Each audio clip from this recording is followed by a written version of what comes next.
Welcome back, financial enthusiasts. Today, we're delving deep into the world of bonds, those fascinating financial instruments that can be a cornerstone of any diversified investment portfolio. Let's talk about how bonds work and explore their relationship with interest rates. To start, bonds are debt securities issued by entities seeking capital. When you buy a bond, you're essentially lending money to the issuer, be it a government or a corporation, in return for periodic interest payments and the promise of repayment of the initial investment at the bond's maturity. Now, let's talk about how bonds make you money. The primary way is through the interest payments, known as coupon payments. The interest rate or yield determines these payments. If you purchase a bond at its face value, say a $1,000 bond with a 5% annual interest rate, you'll receive $50 annually as interest. But here's where things get intriguing: the inverse relationship between bond prices and interest rates. Picture this scenario.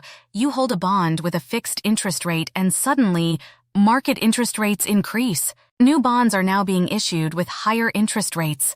Investors naturally seek higher yields. As a result, your bond becomes less attractive because it pays a lower interest rate compared to the newly issued bonds. To make it more appealing in the market, you might have to sell it at a lower price than its face value.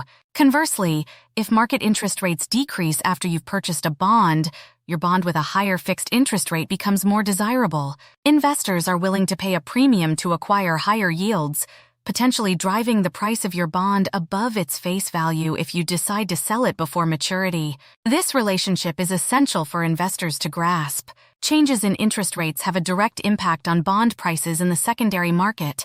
Understanding this dynamic empowers investors to make informed decisions about when to buy or sell bonds, or whether to hold them until maturity. That concludes our in-depth exploration of bonds and their intriguing dance with interest rates.